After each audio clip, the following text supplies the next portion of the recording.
From The National, this is Trending Middle East. I'm Yasmin Al-Taji. It's Tuesday, March 25th. Here are today's headlines. Israel is upping pressure on Lebanon through violations of its ceasefire agreement.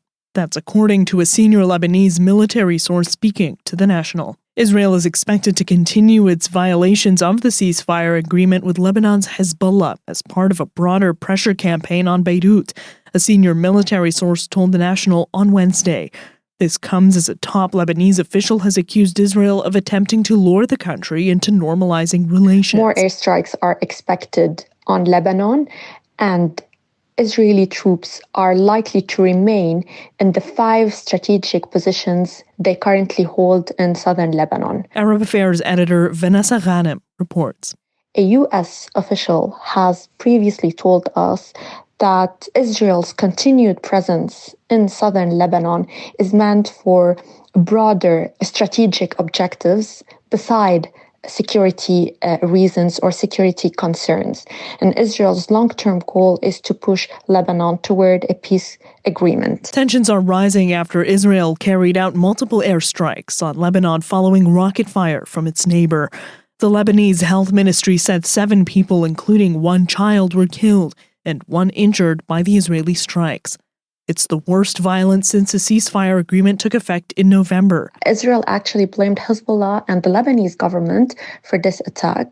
Hezbollah, however, denied any involvement, saying that Israel is using this as a pretext to justify its attacks on Lebanon. This, however, remains a divisive matter internally. Some voices, particularly those opposed to Hezbollah, say that no other group can actually launch rocket attacks from the Lebanese territory without getting Hezbollah's green light. As these developments unfold, diplomatic efforts continue to de-escalate tensions. France's special envoy is set to visit Beirut this week. He will land in Beirut on Wednesday, and Thursday he will be meeting with Lebanese officials. And President Joseph Aoun is scheduled to travel to Paris on the 28th of April.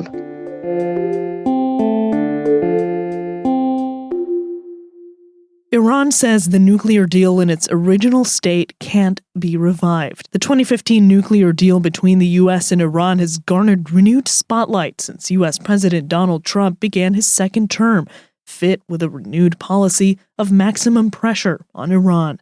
Iranian Foreign Minister Abbas Araghchi on Sunday said he believed it was no longer possible to revive that deal and a new iteration would be in order.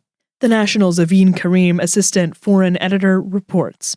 He said he would be open to indirect talks with the U.S., but that negotiations would be impossible under the current pressure policy that U.S. President Donald Trump is pursuing. President Trump withdrew from the Obama-era agreement in 2018 during his first term. Araghchi was among Iran's negotiators who initially agreed on the Joint Comprehensive Plan of Action, more commonly known as the nuclear deal. He said the agreement could not be revived in the same format because of advancements in Tehran's nuclear development and increased U.S. sanctions. Trump said earlier this month that he'd sent a letter to the Iranian leadership seeking to engage in talks over Iran's nuclear program. He threatened to engage militarily if refused. That approach was called out by Iran. Mr. Trump's envoy to the Middle East, Steve Witkoff, said the U.S. wanted to negotiate with Iran. And he said that not everything needs to be solved militarily, but that there is room for dialogue with Tehran. Separately, White House National Security Advisor Michael Waltz said the U.S. was seeking the full dismantlement of Iran's nuclear program. And U.S. pressure on Iran is not just happening through sanctions. That's one side of economic pressure, but it's also happening through different attacks on Iran's proxies in the region, with the most recent one that we're seeing is a significant U.S. escalation in airstrikes on Iran-backed Houthis in Yemen. There are strikes on Hezbollah in Lebanon. So all of this combined is really a strategy of maximum pressure.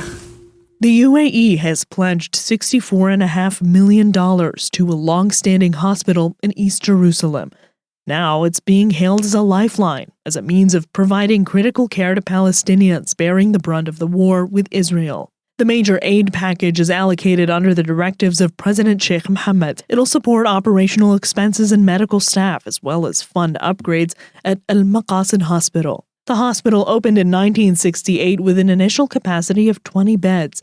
It's since increased to 250. About 950 medical and administrative staff are employed at the facility. It serves more than 66,000 patients from Jerusalem, the occupied West Bank, and Gaza. Al-Maqasid also provides a specialized residency program for medical training. More than 540 specialized doctors have graduated from the program over the years.